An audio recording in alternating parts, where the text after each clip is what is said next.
This is BayCare Health Chat, another podcast from BayCare Health System. During aging, as our bodies change, so too does how we should go about staying in good health. So, we're discussing staying healthy after 65. This is BayCare Health Chat, a podcast from BayCare. Thanks for listening. I'm Joey Waller. Our guest, Dr. Fred Brennan, Jr., a family and sports medicine physician for BayCare. Dr. Brennan, thanks for joining us. Oh, thank you. Good morning. Good morning to you. So first, what happens at age 65 that changes our health or how we go about maintaining it? Well, it's interesting because everybody ages at a different level and different pace. So there are some 65-year-olds, as you know, that really are physiologically and mentally at 45, and then other folks that are at 65. And unfortunately, their health, et cetera, is at maybe of a 75-year-old or older. So I don't think it's necessarily a number, but we do know that age 65, it does seem like our bodies do take a little longer to recover from things like exercise, and we do have different nutritional needs at that point also. Well, speaking of exercise, doctor, how important is a daily exercise routine of some sort? And what exactly should people around 65 or older, again, we're generalizing, but typically around that age, what should people be doing physically? Well, again, sometimes health will dictate that, right? If you have a lot of arthritis or other medical conditions that might limit your ability to exercise. But in general, if you are healthy enough to exercise, and I think most people are able to get some activity, there are actually a lot of good exercise. And I think probably the best bang for your buck is simply walking. Walking is a great exercise, and if you can get in, the recommendations are about 150 minutes a week. So if you can do 30 minutes a day, 5 days a week, that's great. If you can get an hour in a couple days a week, that's great. It's just a matter of getting in some activity, swimming, bicycling, also excellent forms of exercise for those over 65. And speaking of exercise as well, how about the importance of exercising one's mind? What are the best ways as we get older of doing that?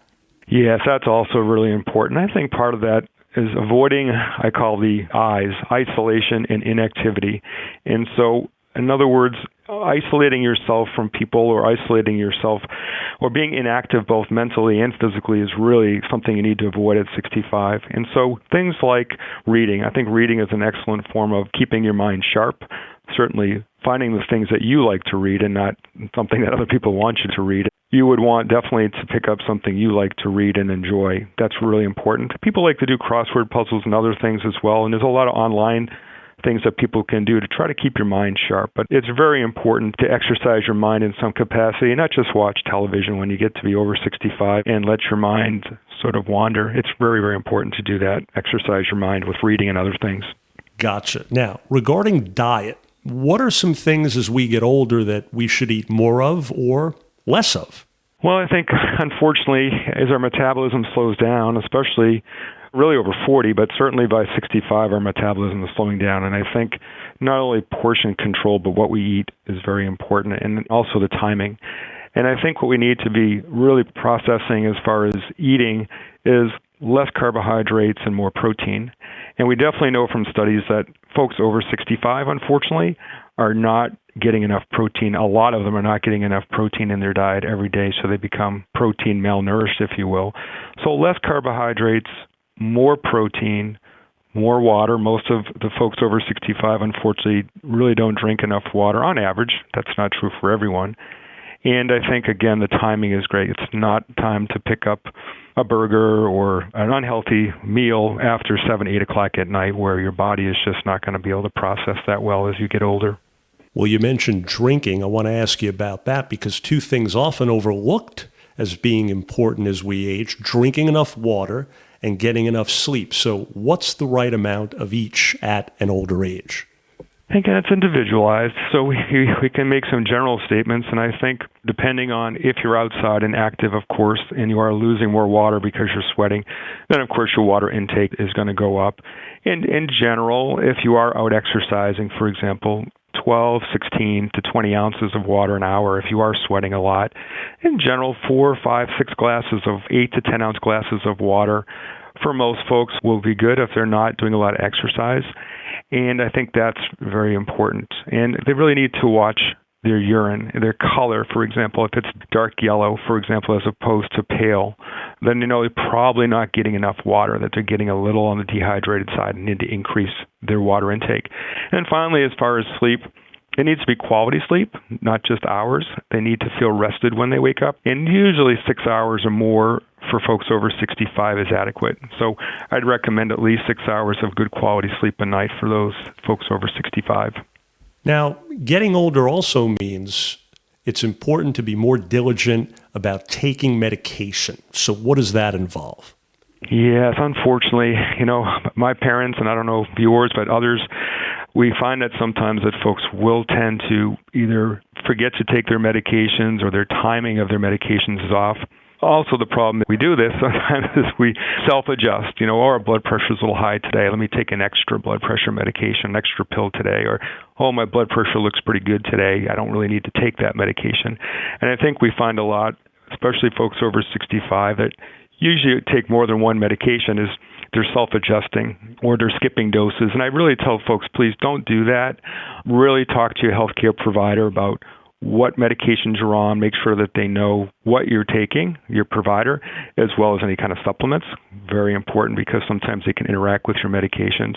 But also, if you think you need a change, call or send a message through our patient portal to your provider and say, listen, I think I need to change this. Can we change this medication dose? Or can I take it only once a day instead of twice a day? And talk it over with your provider in some fashion instead of self-adjusting. I think that can get people in big trouble, and we don't want them to have a fall or something else because they've adjusted their medications without talking to their provider. Yeah, definitely great advice there. How about, you alluded to this earlier, the importance of older people socializing, being around others, interacting, keeping the mind going, but also just not being alone and enjoying yourself and laughing on a regular basis, right? Exactly. Yes. I think a lot of folks, they get away from their job, they retire or semi-retire, and they're not interacting with people as much, and they start to withdraw a little bit. And I think, unfortunately, they start to withdraw mentally and they start to isolate themselves, as we talked about. And that's not good because we really are social beings and we really do need to do some socialization. And I understand that some people like to have their privacy, but it doesn't mean they can't get out a little bit and interact with folks, whether it's going out bowling or just going out for a walk with a friend. And it's so important to laugh. I think exercise and laughter are some of the two best medicines that you can prescribe for yourself. And avoiding that isolation, I think people that get over 65, if they really lose their friend network or they isolate themselves, then we see that decline, not only in their mental health, but unfortunately their physical health. Let's talk for a moment about pets, because we all know they can have such a positive impact on people of all ages, of all conditions. But how can they help us, especially as we age? It does seem, and the studies have certainly shown this, where having a pet certainly is good for the elderly, those over 65, and even for younger folks and families. But there's no doubt that pets provide companionship. And for folks over 65 who may have lost a loved one or a spouse, and they really are by themselves, we know that pets do improve their mood and their attitudes. They tend to sleep better. They tend to be healthier in general when they have a pet.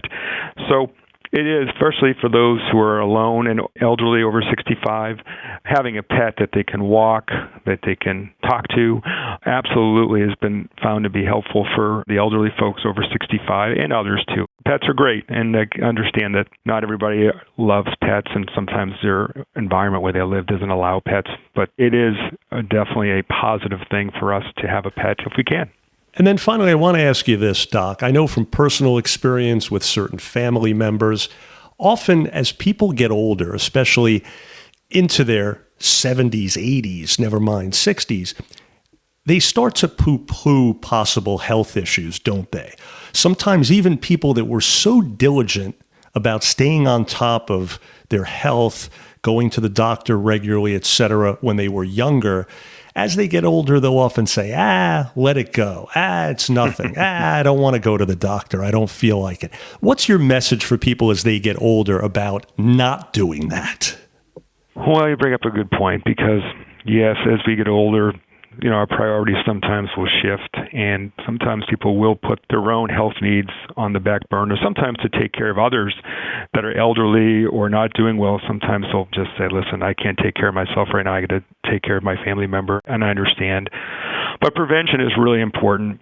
And because if you can pick things up early in the process, for example, an early breast cancer or early colon cancer, you have to be screened for that. You have to look for that. And if you don't, unfortunately, sometimes these things will get discovered too late. And so I really tell people, don't give up your healthcare maintenance. Continue to get your immunizations when you need them. Get your colon cancer screening when you need that. Any other screening test that your provider recommends, don't forget to do that. Because, again, if we pick up something earlier, it may be a fairly easy cure, where if you continue on and let it grow and get worse, ignore your abdominal pain and there's something inside your abdomen growing that shouldn't be, that's sad. Why end your life at an early age when if you had picked it up earlier, you might have been able to take care of it and cure it. So prevention at all ages is so important. Don't give up on your health. It's so important. Enjoy life as long as you can. Absolutely. Great way to end. And folks, we trust you're now more familiar with staying healthy after 65 or whenever it is that your body or health start to change. Dr. Fred Brennan Jr., thanks again so much. You're very welcome. Thanks for having me on. Same here. And for more information or to reach a provider, please visit BayCare.org. Again, that's BayCare.org. Also, please remember to subscribe, rate, review this podcast and all the other BayCare podcasts. For more health tips and updates, follow BayCare on your social channels. If you found this podcast helpful, please do share it on your social media and check out all their other podcasts as well. And thanks for listening to BayCare Health Chat, a podcast from BayCare, hoping your health is good health. I'm Joey Waller.